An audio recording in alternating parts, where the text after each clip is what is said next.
ስሜ ታከለ ባሳ ይባላለሁ። የጀላቸው የቀረብኩት የፈጠራ ሀሳብ ተባይ ማጥፊያ ኬሚካል ነው። እነዚህ ተባዮች በቆሎን እና የማሽላ ዝርያ በማጥፋት የታወቁ ናቸው። በቆሎን ከላይ እስከ ታች እንደዚህ በመብላት የታወቁት ናቸው። ለምሳሌ አርሶ አደሩ እዚህ አለ። አሁን በቆሎ ጫፍ ሲያሳይ በቆሎን ሙሉ በሙሉ ያው እንደሚታዩት በልቷሉ።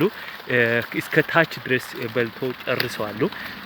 እንትኑ ትሎቹን በዚህ አይነት ሁኔታ እናገኛለን ማለት ነው። የበቆሎ ጫፍ ሙሉ በሙሉ የለም። ይህ ደግሞ በምርትና ምርታማነትን በማጥፋት ማለት ነው፣ በማጉደል ማለት ነው፣ ወይም ጥሩ ምርት እንዳናገኝ እንትን የሚል ነው ማለት ነው።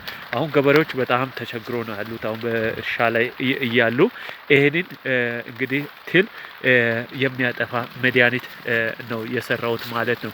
ስለዚህ በቆሎ እያንዳንዱ ጫፍ የለም እንደምታዩት ያው እዚህ ላይ በጣም ብዙ ቦታዎች ላይ ጫፍ ላይ በልቶ ምርትና ምርታማነትን በጣም በመቀነስ ለምግብ ዋስትና ለማረጋገጥ የምንጠቀምበትን ዘዴ የሚያደክሙ ስራዎቹን እነዚህ ይሰራሉ ማለት ነው። ስለዚህ ይህ ብቻ ሳይሆን ይሄ ተምች በማሽላንም ጭምር ያውላችሁ እንደሚታዩት ማሽላ ሁሉ በልቷሉ። ስለዚህ ማሽላንም አይምርም። ማሽላ እንደምታዩት ይሄ ማሽላ ነው በልቶ ጥሩ ፍሬ እንዳናገኝ እያደረጉ ነው ያሉት።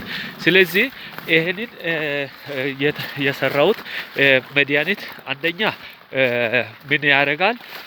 ይሄንን ሙሉ በሙሉ በመግደል ማለት ነው። ተምች ዝርያ ወይም እንደዚህ ተምች አይነቶቹን በመግደል እዚህ እንደሚታዩት በዚህ አይነት መድኃኒት ከተሰጠ በኋላ እንደዚህ በመግደል በጣም ጥሩ እንትን መድኃኒት አይነት ሆኖ ነው የተሰጠው ማለት ነው።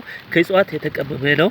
ያው አሁን እንደሚታዩት እነዚህን አሁን መድኃኒት ከሰጠው በኋላ የሞቱት ናቸው። እንደዚህ አይነት እንትን በማድረግ እጅግ በጣም ፍቱን የሆነ ሶሉሽን የሚሰጥ መድኃኒት ነው ወይም ጸረ ተባይ ኬሚካል ነው የሰራሁት ማለት ነው።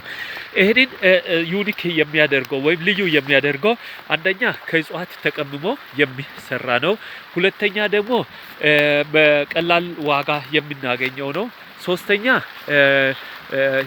ይሄ ከበድ ያለ ለገበሬዎች በጣም አስቸጋሪ የሆነውን እንትን ሞደርን ወይም ዘመናዊ ኬሚካልን ዋጋ በተመለከተ ያንን ዋጋ በመቀነስ በቀላል ዋጋ የሚገኝ ነው ማለት ነው።